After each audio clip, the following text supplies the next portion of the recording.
గోవాలో మనోహర్ పారికర్ బల పరీక్ష నెగ్గారు. ఆయన తరపున ఇండిపెండెంట్లు అలాగే గోమంతక్ పార్టీ సభ్యులు అందరూ కలిపి ఆయన మొత్తం బలం 22గా ఉంది. కాబట్టి మనోహర్ పారికర్ ముఖ్యమంత్రిగా ఆయన సక్సెస్ అయినట్టుగా తెలుస్తోంది. మరింత సమాచారం అవుట్పుట్ ఎడిటర్ శ్రీనాథ్ అందిస్తారు. శ్రీనాథ్ చెప్పండి. యాక్చువల్గా కాంగ్రెస్ చాలా ఆశలు పెట్టుకుంది. బల పరీక్షలో మాకే ఇండిపెండెంట్లు కానీ వేరే పార్టీలు కానీ మద్దతు ఇస్తాయని చాలా ఆశలు పెట్టుకుంది. కానీ బీజేపీనే సక్సెస్ అయినట్టుగా తెలుస్తోంది. డీటెయిల్స్ ఏంటి? కొద్దిసేపటి కింద గోవా అసెంబ్లీలో పూర్తయిన బల పరీక్షలో మనోహర్ పారికర్ మరోసారి ముఖ్యమంత్రిగా నెగ్గారు. ప్రస్తుతం అసెంబ్లీలో 40 మంది సభ్యులకు గాను బీజేపీ కూటమి ఏకంగా సీట్ల మద్దతు.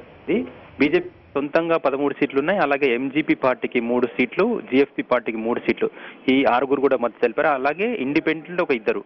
మొత్తం మీద బీజేపీ అనుకున్న లక్ష్యాన్ని చేరుకున్నట్టయింది. బీజేపీకి కావాల్సిన మెజార్టీ దక్కించుకున్నట్టయింది.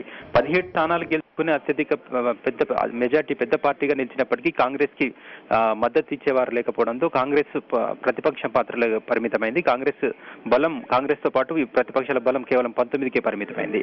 ఈ తాజాగా అంటే ఇప్పుడు ఇవాళ పారికర్ ప్రమాణ స్వీకారం కూడా పూర్తయింది కాబట్టి మరికొద్ది రోజుల్లో డిసౌజా సీట్ల నుంచి ఆయన కూడా పోటీ చేస్తాడు. కాబట్టి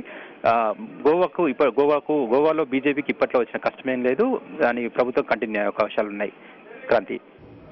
శ్రీనాథ్, అంటే 17 సీట్స్ సాధించింది కాంగ్రెస్, అయినా కూడా ఇతరుల బలాన్ని కూడగట్టడంలో వైఫల్యం చెందిందని అనుకోవచ్చా మనం? అంటే తాజాగా వెల్లడైన యూపీ, ఉత్తరప్రదేశ్ ఫలితాల ప్రభావం కానీ కేంద్రంలో బలంగా ఉన్న బీజేపీ ప్రభావం కానీ గోవాలో ఖచ్చితంగా చూపుతుందని మొదటి నుంచి అనుకుంటున్నారు. తర్వాత గోవాలో బీజేపీ గత పర్యాయం అధికారంలో ఉన్న బీజేపీకి 8 మంత్రులు ఉంటే 6 కూడా ఓడిపోయారు. అయితే కేవలం పారికర్ లేకపోవడం వల్లే బీజేపీపై ఆ ప్రభావం ఉందన్న ఒక విశ్లేషణ వచ్చింది.